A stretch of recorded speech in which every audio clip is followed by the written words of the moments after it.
Shalom para todos, graça e paz. Antes de tudo, quero convidar a igreja a orar mais uma vez, direcionar todo o nosso pensamento, todo o nosso coração a Deus neste momento. Senhor nosso Deus, nós chegamos diante de Ti nesse momento, ó Deus. Um coração alegre, um coração, ó Deus, dedicado a escutar aquilo que o Senhor tem para falar conosco essa noite. Chegamos diante de Ti, ó Deus, envergonhados diante da Tua cruz, impactados pela Tua palavra, comovidos, ó Deus, alegres por tudo aquilo que o Senhor tem feito por nós. Como nós acabamos de cantar, o que nós vamos oferecer para o Senhor? O que nós vamos dar para o Senhor?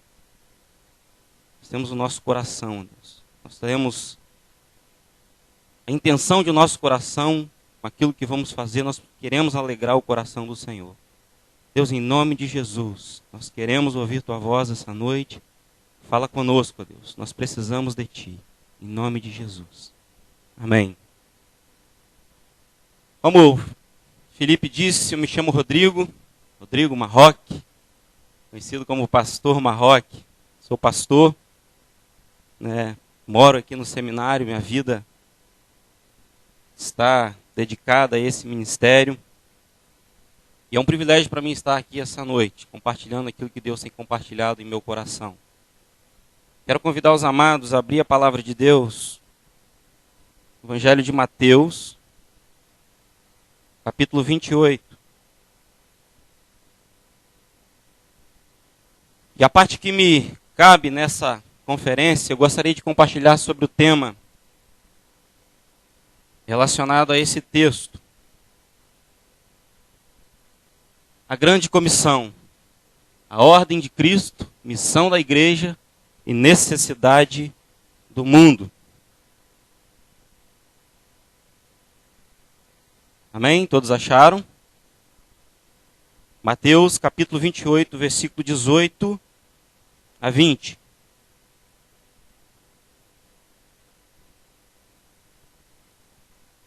Diz assim a palavra de Deus. E chegando-se Jesus, falou-lhes dizendo: É-me dado todo o poder no céu e na terra. Portanto, ide, ensinai todas as nações, batizando-as em nome do Pai, e do Filho, e do Espírito Santo, ensinando-as a guardar todas as coisas que eu vos tenho mandado. E eis que estou convosco todos os dias, até a consumação dos séculos. Amém. Graças a Deus. Amados, a maioria das coisas que eu vou falar, eu vou pelo menos iniciar essa noite, pretendo até sábado terminar. A maioria das coisas que nós vamos abordar, a maioria dos dados que eu vou fornecer para vocês, quero dizer uma coisa: a resposta está aqui. Eu creio que eu estou diante da futura geração, da futura liderança evangélica mundial. Eu creio que aqui, esta noite, estão presentes as pessoas que vão se encaixar em Romanos capítulo 12, versículo 2. E não vos conformeis com este século, mas transformai-vos pela renovação da vossa mente. Amém? Mas é necessário nós olharmos para algumas coisas, irmãos. Nós não podemos fechar os olhos para a realidade que está à nossa volta. E teve um homem de Deus que ele disse o seguinte: Dei-me 100 homens que não amem nada mais do que a Deus e não tenham medo de nada a não ser de pecar, e eu abalarei o mundo. Eu creio que aqui nós temos mais de 100 pessoas. E se Deus encontrar aqui essa noite corações dispostos, pessoas que não amem mais nada neste mundo do que a Deus, pessoas que não tenham medo de nada a não ser de pecar, nós vamos abalar o mundo com a pregação do Evangelho. Amém? Amados, eu gostaria de falar um pouco da realidade de fora para dentro. Normalmente eu começo a falar de maneira individual, de dentro para fora, a necessidade de uma transformação interna, a necessidade de uma transformação de dentro para fora. Mas eu gostaria de começar mostrando um pouco da realidade do mundo, da igreja, para que quando nós contemplarmos, quando nós olharmos para a necessidade, para a realidade do mundo, nós possamos, impactados, talvez, por essa realidade, isso possa gerar em nós um senso maior de compromisso, de fazer o que deve ser feito, segundo a vontade de Deus. Eu gostaria de começar falando um pouco sobre a realidade da igreja. Para onde está indo a igreja evangélica brasileira? Tragédia e esperança estão no horizonte da igreja. Por quê? Porque, infelizmente, algumas tendências têm entrado, têm permeado no coração da igreja. Algumas tendências malignas, algumas tendências luciferianas, projetadas por Lúcifer, por Satanás, inimigo das nossas almas, infelizmente tem entrado no coração daquela que se diz igreja, mas a igreja de Jesus Cristo não tem nada a ver com isso. Ela tem apenas nome, mas não é. E a primeira tendência, nós devemos estar alertas. Olhando para essas tendências, lembre-se que sempre você pode ser a resposta para a solução disso. Deus está contando com você, comigo e com você. E a primeira tendência que eu vejo, amados, permeando o coração da igreja do século XXI, é a tendência ao processo freudiano de transferência de culpa. Por quê? Quem foi Freud? Foi um homem que imprimiu a ideia no coração da humanidade de que o ser humano não é responsável pelos seus atos. De que o ser humano é uma vítima das circunstâncias. E infelizmente essa ideia tem entrado dentro da igreja. De que o ser humano não é culpado por aquilo que ele faz. Ele é vítima. Existe uma força maior que obriga ele a cometer erros. Mas, amados, eu quero convidar você rapidamente a abrir em Ezequiel, capítulo 18, versículo 19.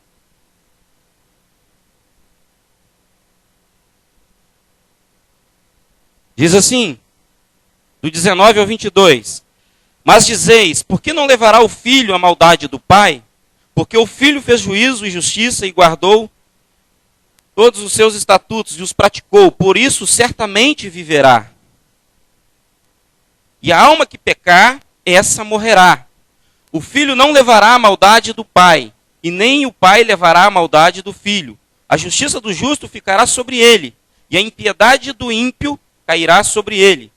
Mas se o ímpio se converter de todos os seus pecados que cometeu, e guardar todos os meus estatutos, fizer juízo e justiça, certamente viverá, não morrerá. De todas as suas transgressões que cometeu, não haverá lembrança contra ele. Pela sua justiça que praticou, viverá. Amados, nós somos responsáveis pelos nossos atos. Um pregador que disse que a atual geração de pregadores é responsável pela atual geração de pecadores. Nós somos responsáveis por aquilo que fazemos. Precisamos entender isso. Não devemos aceitar a ideia de que não somos responsáveis, que somos vítimas. E, amados, talvez aqui dentro do seminário isso é uma realidade distante. Mas quando nós olhamos para a realidade de muitas igrejas aí fora, isso é uma realidade muito perto, muito constante. As pessoas acham que não são responsáveis. Mas segundo aquilo que nós lemos, segundo aquilo que nós entendemos da palavra de Deus, o ser humano é responsável pelas suas atitudes. Todos nós prestaremos contas. Teve um homem que disse que nós somos escravos da nossa liberdade. Acho interessante o contraste entre Jonas, profeta Jonas e Paulo. Jonas usou a sua liberdade para fugir de Deus. E Paulo, mesmo preso, fez a vontade de Deus. Me lembro de uma situação em que, parecida com a de Jonas, onde Paulo estava indo para Roma, tinha que se apresentar perante César. E no meio da viagem, na tripulação tinha 270 pessoas, no meio dessa viagem, eles foram pegos por uma grande tempestade. Diante de toda aquela situação, Ele ganhou a confiança daqueles tripulantes.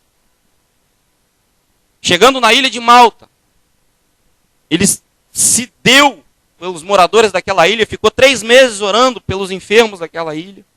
Então, um homem que mesmo preso, mesmo na condição de prisioneiro, ele fazia a vontade de Deus.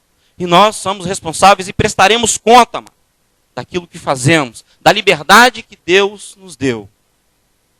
Use a liberdade que Deus te deu para glorificar a Deus. Segunda tendência que eu vejo, e sobre essa eu gostaria de falar um pouco mais, tendência que eu vejo permeando o coração da igreja no século XXI, é a tendência a um numericismo raso. O que é isso? Uma vez teve um missionário aqui, ele falou uma coisa que foi gravada na minha mente e no meu coração. E eu já até compartilhei sobre isso aqui. Ele falou um pouco sobre a realidade da igreja no Sudão. Ele falou que a igreja lá tinha 1 quilômetro de extensão e apenas alguns centímetros de profundidade. E sabe, parece que essa realidade se encaixa dentro desse ponto. Porque a igreja evangélica brasileira está crescendo assustadoramente, entre aspas, em números. Mais de 1 quilômetro de extensão. Mas a profundidade espiritual não tem sido acompanhado pela quantidade numérica. Isso é um perigo. Nós estamos cada vez mais empolgados com o crescimento numérico da igreja. E sabe, amado, crescimento de igreja é um tema muito debatido. Todo pastor quer, todo pastor deseja que a sua igreja cresça. Eu sou pastor, pastorei uma congregação. E eu desejo que a igreja que eu pastoreio, a igreja que eu estou trabalhando, cresça. Isso é normal. Tudo que é vivo cresce. Aquilo que é vivo está crescendo. Todo organismo vivo, por necessidade, deve estar crescendo. Aquilo que não está crescendo está morto, está morrendo. É uma lei. Só que dentro dessa preocupação de números, nós cometemos alguns erros. Existem alguns extremos. E o primeiro extremo com relação a números chama-se a numerolatria. É uma preocupação exacerbada com os números. É a idolatria aos números. Nós queremos números, nós queremos quantidade. Mas às vezes nós não nos preocupamos com a qualidade. Nós queremos um crescimento a qualquer preço. Sabe o que nós estamos vendo hoje? Mais adesão, pouca conversão. Muito ajuntamento, pouco quebrantamento. Eu fiquei muito feliz com o que aconteceu aqui no primeiro dia, pelo menos no primeiro dia que eu assisti, com a ministração do pastor Job. É necessário acontecer essas coisas no nosso meio. Eu creio que aquela mensagem ela foi uma introdução para todas as outras mensagens que viriam após ela. Porque sem novo nascimento, esquece ministério, esquece crescimento de igreja, esquece qualquer coisa relacionada a ministério. Então nós estamos vendo, amado, muito ajuntamento de pessoas, grandes concentrações, muito ajuntamento e pouco quebrantamento. Nós também estamos vendo uma pregação de fé sem arrependimento. É fé em fé. Nós estamos também, amados, contemplando uma promessa de salvação sem conversão. A oferta, através de mensagens, de uma salvação sem conversão. Que você pode ser salvo sem se converter, sem se arrepender. Vem do jeito que você está e Deus vai te aceitar e você pode ficar. Conserta só algumas coisas, porque afinal de contas nós somos vítimas e não podemos consertar tudo. Amados, a população evangélica, ela varia entre 15 a 20 milhões de pessoas. A população evangélica, ela varia entre 15 a 20 milhões de pessoas. Agora, apesar disso, a nossa influência na sociedade é absolutamente mínima e negativamente desproporcional em relação ao tamanho numérico que nós representamos. Se existe esse número de evangélicos no Brasil, por que a nossa influência na sociedade é tão mínima? Por que nós estamos assistindo à explosão da violência? Por que quando nós ligamos a televisão para assistir um jornal, só fala de violência? E cada vez pior, a maldade cada vez aumentando. Se existem tantos evangélicos, alguma coisa está errada. Numerolatria. idolatria dos números, uma preocupação em ter uma multidão de pessoas dentro da sua igreja para dizer que você tem uma igreja grande. Amados, eu estou falando aqui para os pastores, futuros diretores de seminário, futuros missionários. Eu falo futuros, na verdade, todos aqui já são, o seu ministério já começou. Mas futuros na perspectiva de você estar mais integralmente envolvido com o seu ministério. Isso aqui é um momento de preparação na sua vida. Por que nós vemos isso? Eu vou falar alguns dados aqui, irmãos. E o alvo de eu falar esses dados, esses números para vocês, é para nós olharmos e reconhecermos a necessidade, aquilo ali, ó, necessidade do mundo. Na Índia, existem 360 milhões de deuses. Há na faixa de um deus para cada 3 pessoas. No Japão, país de ponta na tecnologia, ainda se prostra diante da imagem de Buda.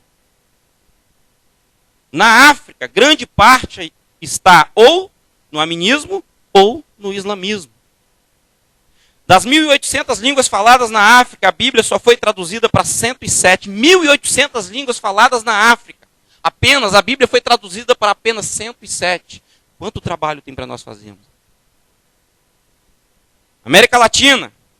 Tanto o catolicismo dominante ou a cultura espírita kardecista dominam a mente e influenciam os formadores de opinião. No Oriente, o islamismo é quem manda. Ele é que dá as ordens, as diretrizes. Na Ásia, das 1.980 línguas faladas, a Bíblia Sagrada só foi traduzida para 91 línguas. 1.980 línguas são faladas na Ásia. E a Bíblia só foi traduzida para apenas 91 dessas línguas. Europa, berço do protestantismo, vive hoje uma apostasia. Hoje, cerca de 2.000 anos de protestantismo, nós temos cerca de 2 bilhões e 400 milhões de pessoas que não conhecem a Cristo no nosso planeta. 2 bilhões e 400 milhões de pessoas não conhecem a Cristo no nosso planeta. A Bíblia ainda não foi traduzida para 1/3 das línguas faladas no mundo. É assustador, amado, olharmos para essa realidade. Se você foi uma pessoa que passou pela experiência do novo nascimento, se você entendeu a necessidade de viver uma vida íntegra, se você é uma pessoa de visão, você vai ver isso. Você vai olhar para essa realidade e vai olhar para a sua vida e ver você como resposta para esse grande problema. Nós não podemos aceitar isso. Nós não podemos ficar nos autoelogiando pela quantidade numérica da igreja evangélica brasileira. É uma ilustração que eu gosto muito. Toda vez que eu tenho oportunidade de pregar, eu gosto de falar ela. Quando o presidente dos Estados Unidos morreu, um presidente chamado Franklin Delano Roosevelt, morreu, em 12 horas, metade do mundo já sabia que ele tinha morrido. Presidente dos Estados Unidos, Roosevelt. 12 horas. E sabe, amado, nós estamos no ano de 2010. 2010 anos se passaram da morte de Cristo, do Rei dos Reis, do Senhor dos Senhores. E essa notícia não tem chegado nos 4 cantos do mundo porque a igreja tem falhado. Porque a igreja tem falhado com a sua missão. Não tem obedecido à ordem de Cristo. Esses dias eu estava ouvindo uma mensagem do pastor Hernandes. E ele falou uma coisa interessante. Ele falou que no mundo inanimado há uma obediência a Deus. A natureza obedece a Deus. A criação obedece a Deus. Até uma mula obedece a Deus. A igreja recebe uma ordem e não obedece essa ordem. Seríamos nós os únicos a andar na contramão das ordens de Deus? Quando nós olhamos para o mapa religioso do mundo, nós vemos um fato dramático. O islamismo, de 50 anos para cá, cresceu 500%. De 50 anos para cá, a proporção de crescimento do islamismo é de 500%. Hinduísmo, 107%. Budismo, 145%. Você sabe quanto, apesar de todos esses números que eu estou falando sobre a nação evangélica, sabe quanto que o protestantismo cresceu dos últimos 50 anos para cá? Apenas 47%. No Egito, 94% da população é islâmica e é proibido evangelizar. Na Arábia Saudita, praticamente 100% da população é islâmica. Na Europa, França, Inglaterra, os muçulmanos são hoje o maior grupo religioso. Na Alemanha, berço da Reforma, há mais de 2 milhões de muçulmanos. Nas Ilhas Britânicas, há mais de 1 milhão de muçulmanos, com mais de 1.200 mesquitas, 5.000 escolas e 4.000 organizações. Na Inglaterra, berço das missões modernas, pouco mais de 5% da população frequenta uma igreja evangélica. E sabe, amados, quando eu olho para o crescimento numérico, ainda estamos falando sobre o crescimento numérico, olhamos para o crescimento, a explosão do crescimento numérico, olhamos para a necessidade no mundo, olhamos para esses números, que mostram um déficit muito grande em relação àquilo que devemos fazer, aquilo que temos como missão da igreja, que é fazer Deus conhecido em todas as nações. Nós entendemos que nem todo crescimento numérico é uma expressão da bênção de Deus. Nem todo crescimento numérico é uma expressão da bênção de Deus. Nem tudo aquilo que está crescendo significa que está sendo acompanhado pela prosperidade, pela bênção de Deus. Você quer um exemplo? A igreja de gays e lésbicas em Dallas é uma das que mais está crescendo. Será que esse crescimento é saudável? Claro que não, porque vai contra a palavra de Deus. Então, amados, nós temos que olhar para esses números e ver e chamar a responsabilidade. Olha aqui, ó, futuros líderes. E acompanhar o crescimento com qualidade espiritual.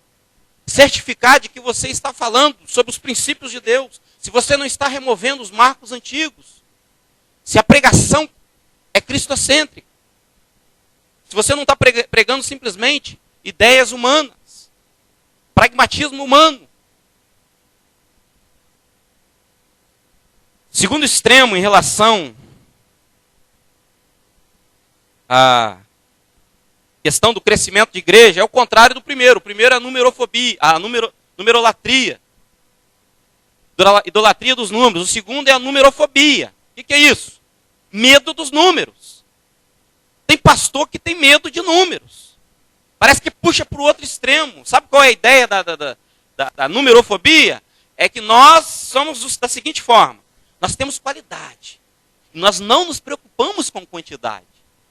Mas isso também é errado, mano. Sabe por quê?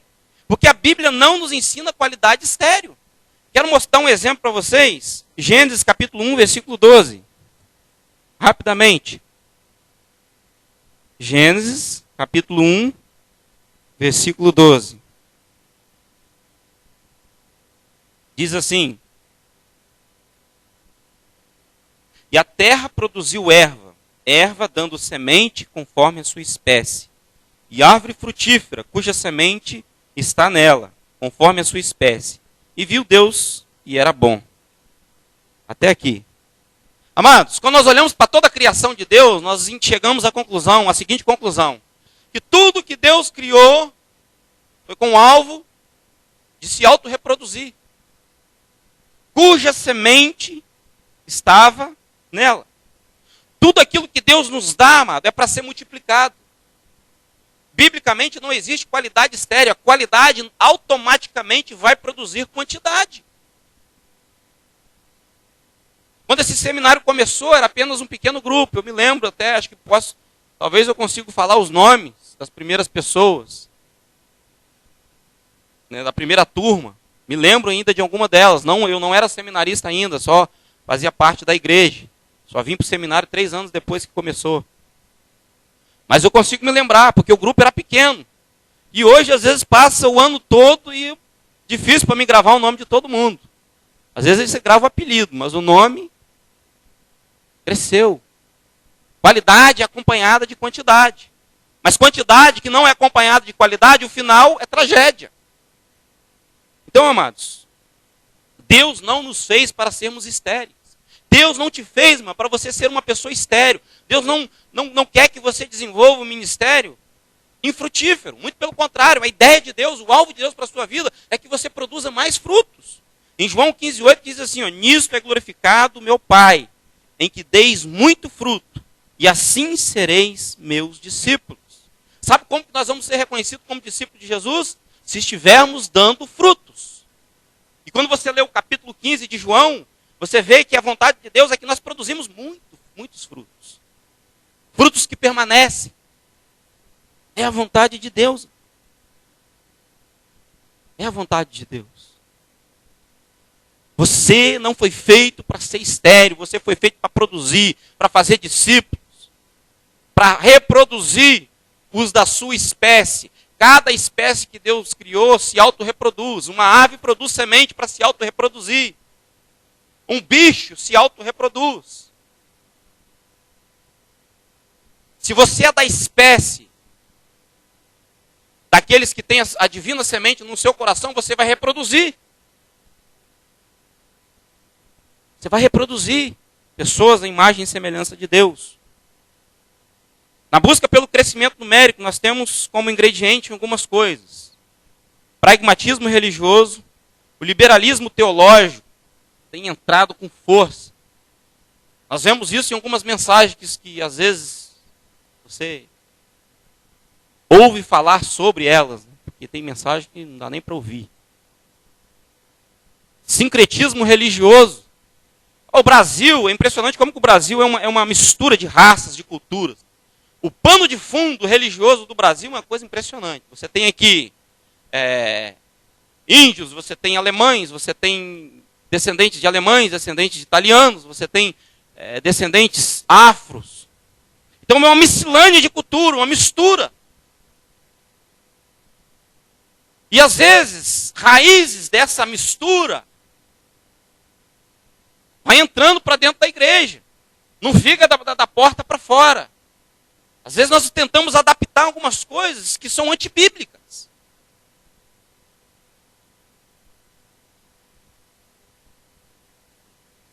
Outro problema que tem influenciado, ortodoxia morta. Embaus disse o seguinte, homens mortos tiram de si sermões mortos, e sermões mortos matam. A superficialidade nos púlpitos. Vocês, pregadores da palavra de Deus, olha, eu dou aula de homilética. E não coloca a sua confiança na técnica da homilética, não. Eu dou muita ênfase para isso. Quando você tem o privilégio de pregar a mensagem de Deus, automaticamente você assume o compromisso de pregar uma mensagem cristocêntrica. Qualquer coisa fora disso é palhaçada. Qualquer coisa fora disso é fazer do púlpito um palco de exposição de talentos humanos.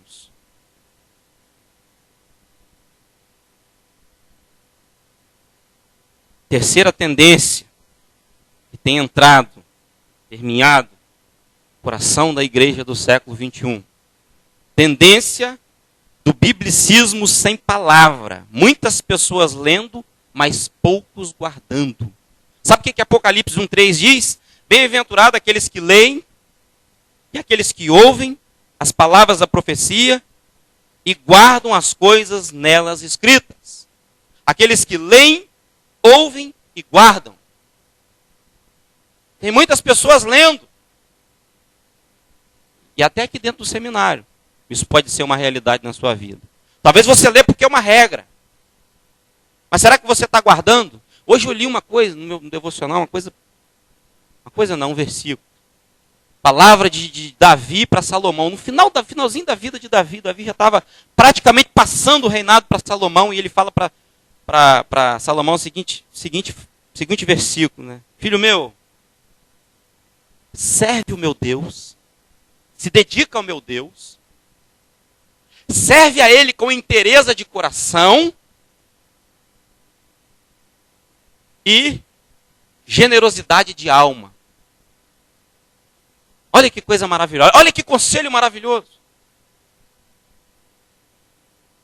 Se a leitura não for acompanhada de uma vivência, vai ter pouco valor na sua vida.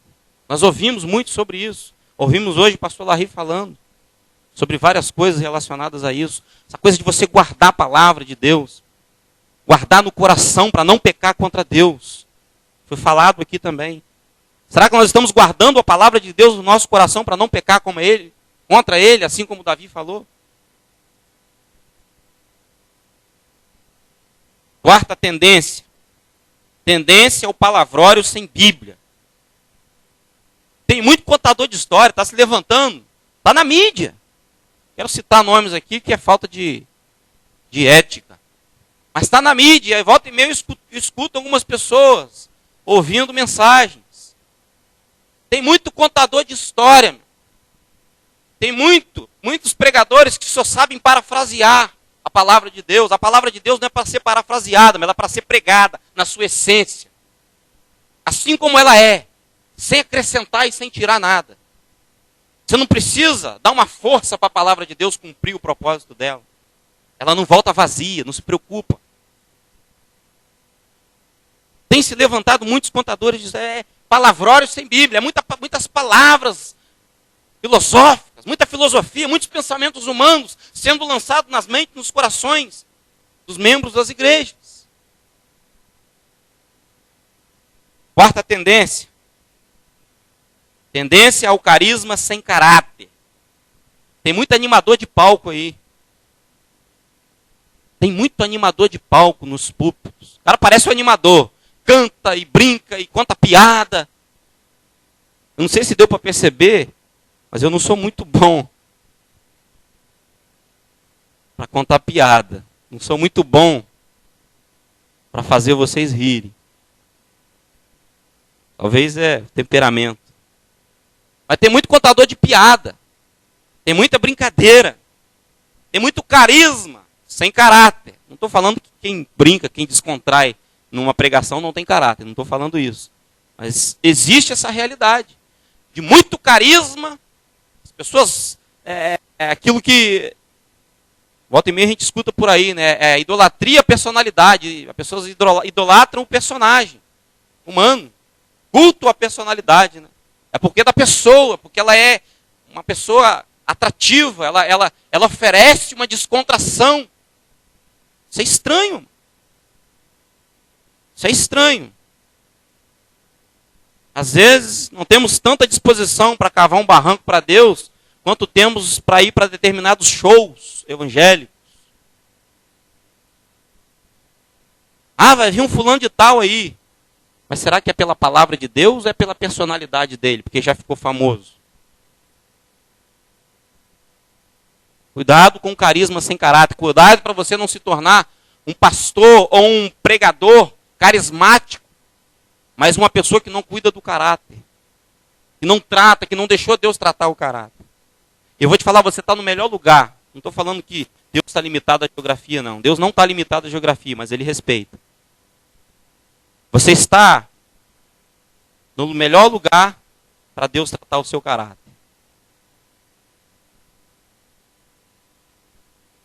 E sabe, mas quando nós olhamos para a realidade do mundo, olhamos para a realidade da igreja, em caso de prevalecer essas tendências negativas, o que nós vamos ter? Se porventura continuar prevalecendo essas tendências negativas, o que nós teremos? Em primeiro lugar, teremos templos cheios de pessoas. E uma sociedade vazia de Deus e cheia de iniquidades. Teremos templos cheios de pessoas. Muitas pessoas nos templos. Prestando um culto religioso. Mas uma sociedade vazia de Deus e cheia de pecado no coração. É isso que teremos se essas tendências continuar prevalecendo dentro do coração da igreja evangélica. Em segundo lugar, teremos uma geração de irresponsáveis. Se essas tendências continuarem, nós teremos uma geração de irresponsáveis. Eu acho que nós já temos uma geração de irresponsáveis. Afinal de contas, a culpa é do diabo. Se a culpa é do diabo, eu não posso fazer nada. Não precisa nem um evangelizar o mundo.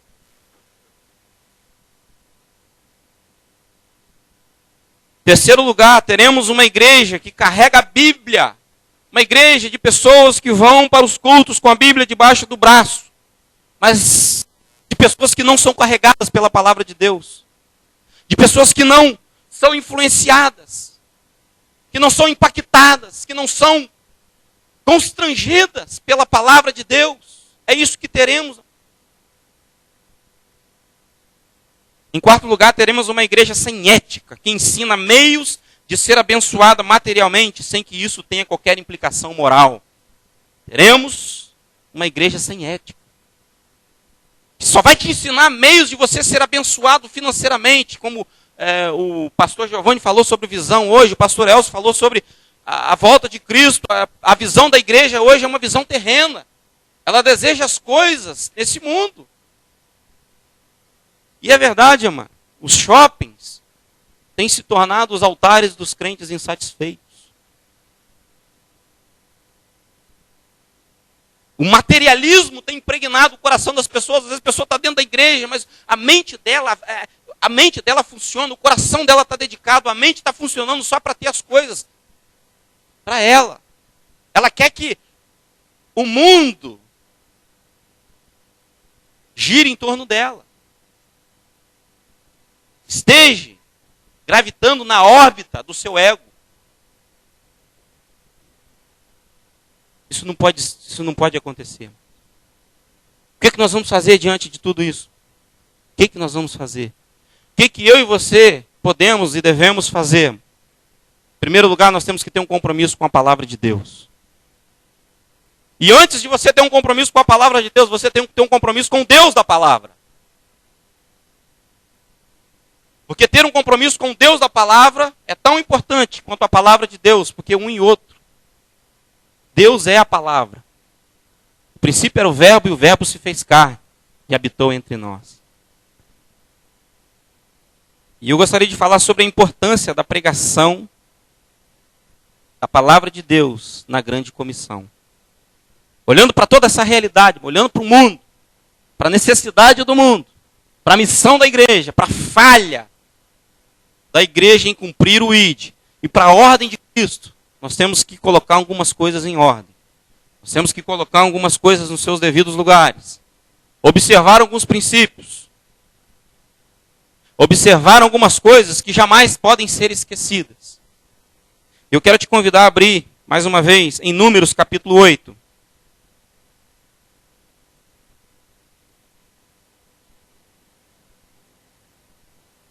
Se eu posso achar. Números capítulo 8. Não dorme não, hein?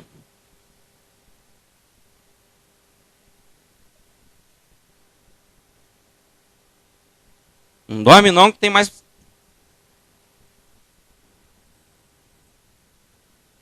Números capítulo 8, versículo 1. Em diante. Estou procurando, estou aqui no capítulo 1, versículo 8, contrário. É Números 8. Eu vou ler um pouco rápido, o texto é um pouco extenso. Eu vou ler. Diz assim a palavra de Deus. Presta atenção nos detalhes. E falou o Senhor a Moisés, dizendo: Fala a Arão e diz-lhe: Quando acenderes a lâmpada defronte do candeeiro, alumiarão as 7 lâmpadas. Desculpa, gente, perdoe. Não é esse o texto. É Neemias 8. É Neemias. É porque eu coloquei aqui a abreviação errada. É Neemias. Perdoe-me, por favor. Estou vendo que o texto não está. Um pouquinho para frente aí. Neemias. Neemias, capítulo 8, versículo 1 a 18. E chegando o 7º mês, e estando os filhos de Israel nas suas cidades, todo o povo se ajuntou como um só homem na praça diante da porta das águas. E disseram a Esdras, o escriba, que trouxessem o livro da lei de Moisés, que o Senhor tinha ordenado a Israel. E Esdras, o sacerdote, trouxe a lei perante a congregação, assim de homens como de mulheres, e de todos os sábios para ouvirem no primeiro dia do 7º mês. e leu nela diante da praça, e ela está diante da porta das águas, desde a alva até ao meio-dia, perante homens e mulheres, e sábios, e os ouvidos de todo o povo estavam atentos ao livro da lei. Esdras, o escriba, estava sobre o púlpito de madeira, que fizeram para aquele fim. Estavam em pé, junto a ele, à sua mão direita, Matitias, e Sema, e Ananias, e Urias, e Uquias, e Amazéias, e à sua mão esquerda, Pedaías, e Misael, e Malquias, e Razum, e Rasbadana, e Zacarias, e Mesulão. E Esdras abriu o livro perante os olhos de todo o povo, porque estava acima de todo o povo, e abrindo ele, todo o povo se pôs em pé. E Esdras louvou o Senhor, o grande Deus, e todo o povo respondeu, Amém e Amém, levantando as mãos, inclinando-se e adorando o Senhor, com o rosto em terra. E Jesua, e Bani, e Serabias, e Jamim, e Acude, e Sebatai, e Odias, e Mazéias, e Quelita, e Azarias, e Josabade, e Hanã, e Pelaías, e os levitas ensinavam ao povo na lei, e o povo estava no seu posto.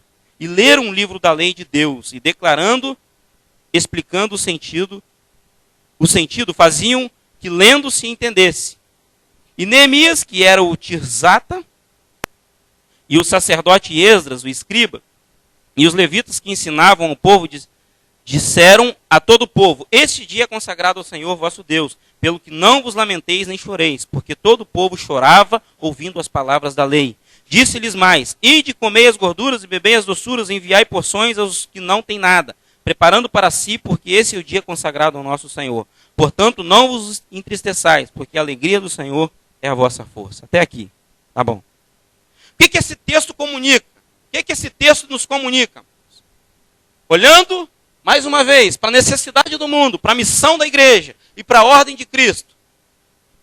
Em primeiro lugar, eu falei sobre a importância da pregação da palavra de Deus na grande comissão. Importância de você ter um compromisso com Deus da palavra e com a palavra de Deus. Amados, uma coisa interessante que no versículo 1 e 2 fala que o ajuntamento do povo foi para ouvir a palavra de Deus. O povo foi ali para ouvir a palavra de Deus. Amados, quando você estiver à frente de uma igreja, não crie dentro da igreja que você estiver à frente, ou o trabalho que você for responsável, uma cultura de eventos. Porque a igreja que sobrevive de eventos, ela perde o foco da pregação da palavra de Deus. Qual é o limite para eventos? Não estou falando que você não deve fazer nenhum. Não vai para os extremos. Existem alguns eventos que, inclusive, nós fazemos aqui. São importantes. Mas não crie uma cultura de evento na sua igreja. Sabe por quê? Esse texto nos ensina que a prioridade desse povo, daquele povo que foi lá para ouvir, foi lá naquele local, nesse local aqui que está falando o texto, eles foram para ouvir a palavra de Deus. Eles foram influenciados para isso. Quando você cria uma cultura dentro da sua igreja, de eventos, que os membros da igreja só vão para a igreja por causa do evento, tem alguma coisa errada. A pregação da palavra está ficando de escanteio, está ficando de lado. E nós não podemos deixar de lado essa questão da importância. A pregação da palavra, uma coisa, o pastor Larissa, tempo atrás, falou uma coisa que eu achei interessante. Estava lá na casa dele, na reunião, ele falou sobre o profeta, se eu não me engano, Ezequiel, quando comeu o livro, a lei, fala que ele comeu, parecia doce, né? E quando chegou no estômago, estava... Então, o que ele compartilhou foi o seguinte, a palavra de Deus, quando você come alguma coisa, aquilo faz parte de você, aquilo já faz parte de você. Se a palavra de Deus faz parte da nossa vida, nós não precisamos nos preocupar em criar uma cultura de eventos dentro da igreja para atrair pessoas. A palavra de Deus tem que ser, a pregação da palavra de Deus tem que ser o atrativo principal. A pessoa de Deus, expressada na sua palavra, tem que ser o centro dos cultos. Por isso a necessidade de uma pregação cristocêntrica. Segundo lugar, dentro dessa questão que o ajuntamento foi para ouvir a palavra de Deus, nós vemos que no versículo B, no versículo 1, a parte B do versículo 1, o ajuntamento foi espontâneo, eles foram de livre e espontânea vontade. Aqui, na parte B do versículo 1, E chegando o 7º mês, e estando os filhos de Israel nas suas cidades, todo o povo se ajuntou como um só homem. Havia uma voluntariedade no coração daquelas pessoas. Cria essa cultura de voluntariedade.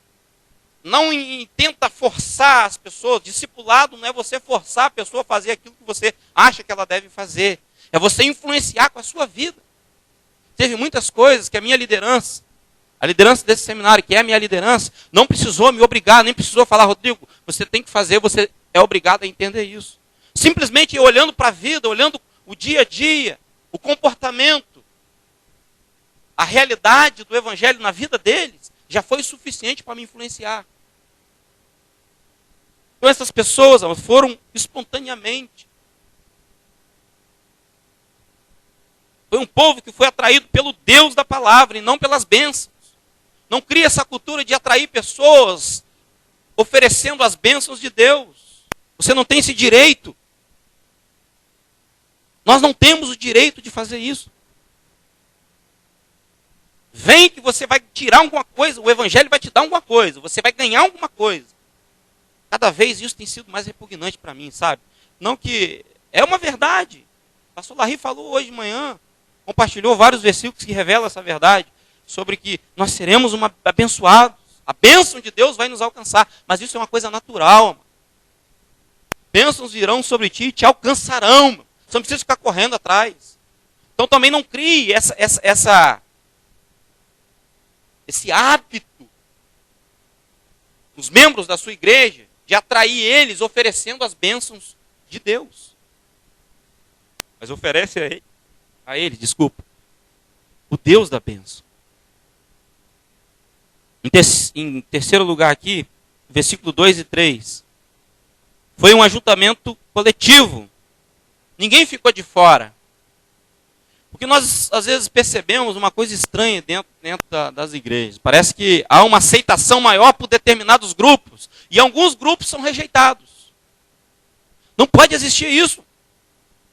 Aqui, ninguém ficou de fora. Foi um ajuntamento coletivo. Quando você vê o versículo 2 e o versículo 3, aqui, ó.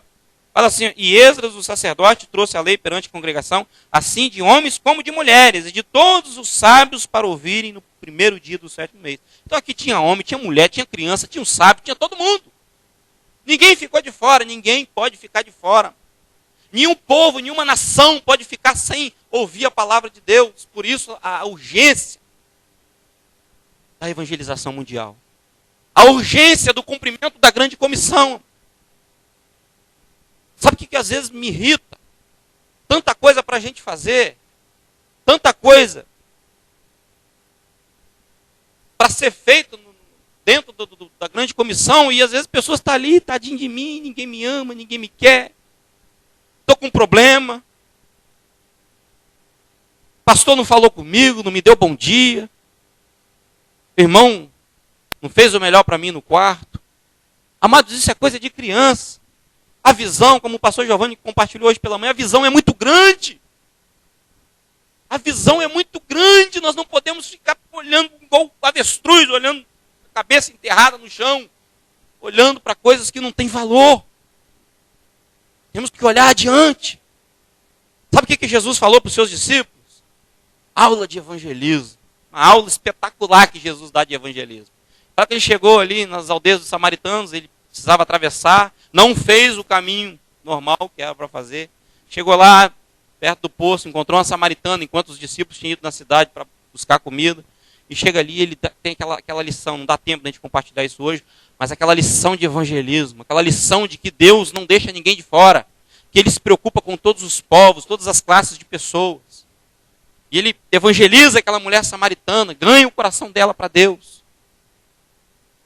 Prega para ela. Mostra a ela a necessidade de Deus.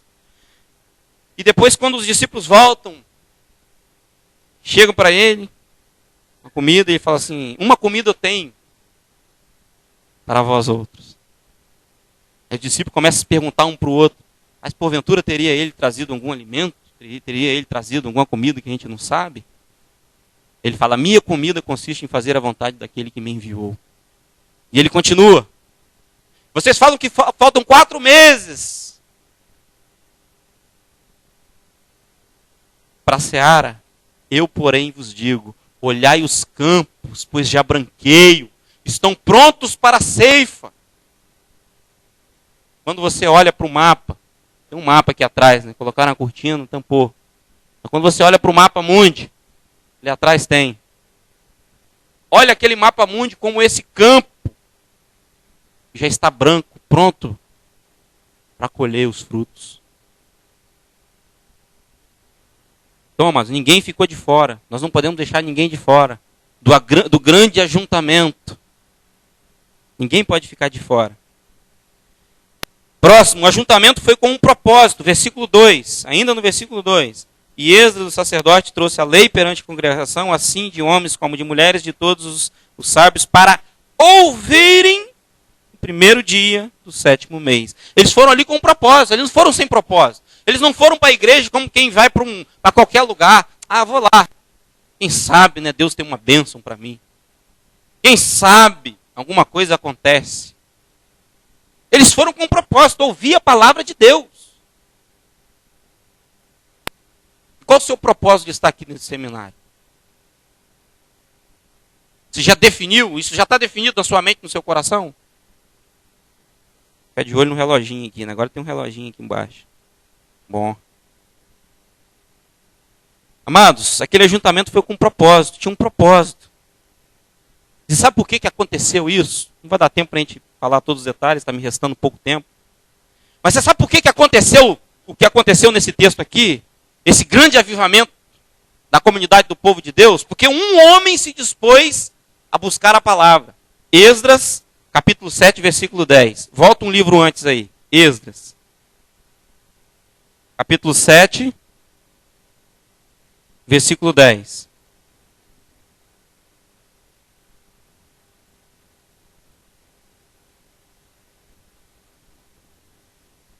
Esdras tinha disposto o seu coração para conhecer a palavra de Deus, para buscar a lei do Senhor, para cumprir e ensinar a lei do Senhor. Olha o que esse homem fez. Tudo isso aconteceu porque um homem se colocou na brecha. Olha o que ele fez. Ele dispôs o seu coração. Ele colocou o seu coração à disposição de Deus, para conhecer a palavra de Deus, para buscar a lei do Senhor, para cumprir e ensinar a lei do Senhor. Um homem se colocou à disposição de Deus e olha o resultado. Agora imagina essa multidão de pessoas que está aqui essa noite. Imagina se todos nós que estamos aqui, mas nos colocarmos à disposição, colocarmos o nosso coração à disposição para conhecer a Deus, para buscar a lei do Senhor, para cumprir e para ensinar. Muito se fala sobre avivamento, mas poucos compreendem o que é avivamento. Poucos têm no seu coração a disposição para ser a resposta dessa busca pelo avivamento. Porque não leem, porque não guardam, porque muito menos obedecem a palavra de Deus. E se não obedece, como que quer ensinar? Então, amados, Esdras foi o que se levantou aqui, nesse texto. E sabe, amado, em nossos dias nós estamos vendo uma imensa busca pelos milagres também.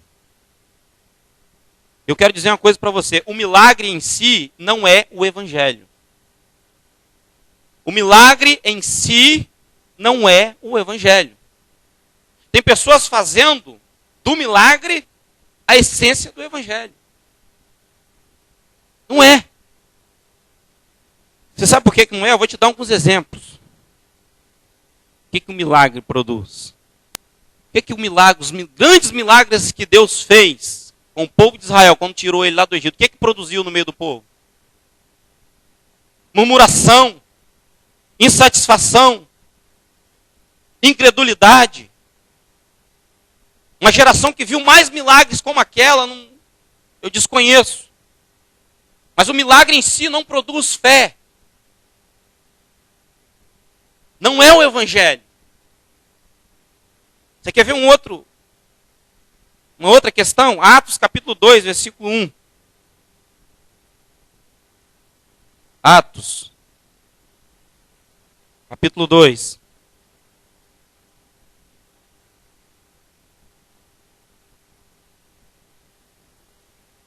Cumprindo-se o dia de Pentecostes, estavam todos reunidos no mesmo lugar. E de repente veio do céu um som como de um vento veemente e impetuoso, e encheu toda a casa em que estavam assentados.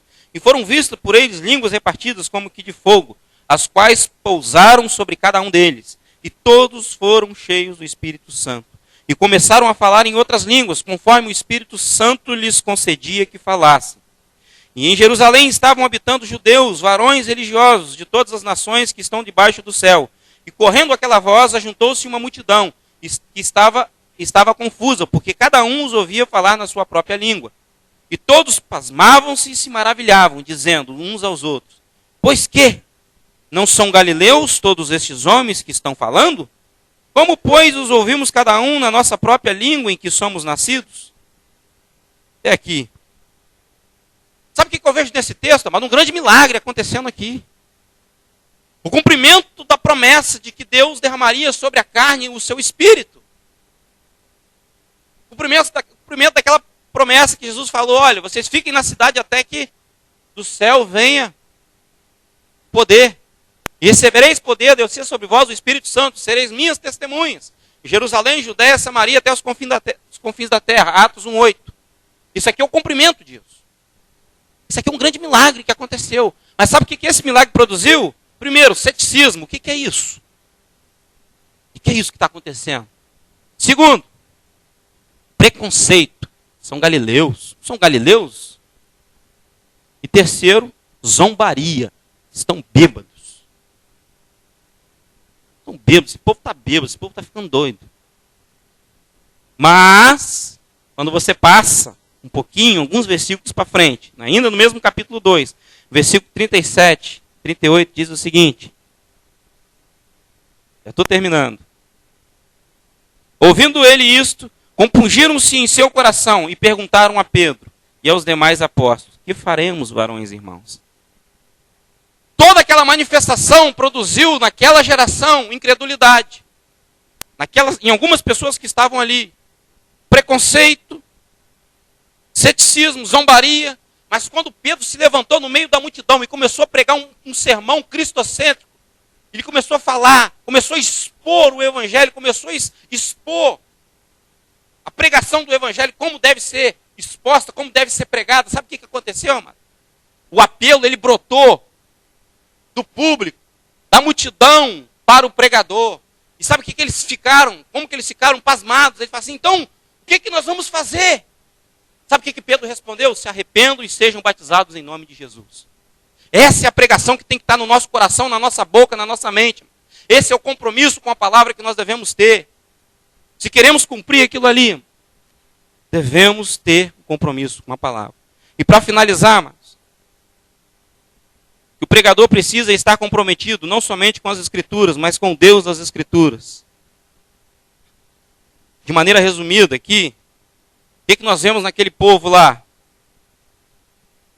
O povo estava sedento para ouvir a palavra. No versículo 3, eles tinham os ouvidos atentos. No versículo 6, estavam reverentes. No versículo 9, eles estavam chorando. No versículo 12, eles estavam se alegrando. No versículo 17, eles estavam prontos a obedecer. Olha o que gerou. Olha que quando um homem se levanta para buscar a face de Deus e viver o evangelho na sua totalidade, olha os efeitos do ministério deste homem. A pregação, compromisso com a palavra de Deus. E amados, diante de toda essa realidade, o que Deus espera dessa geração é este compromisso. Amém? Vamos ficar de pé em reverência ao nosso Deus, vamos orar.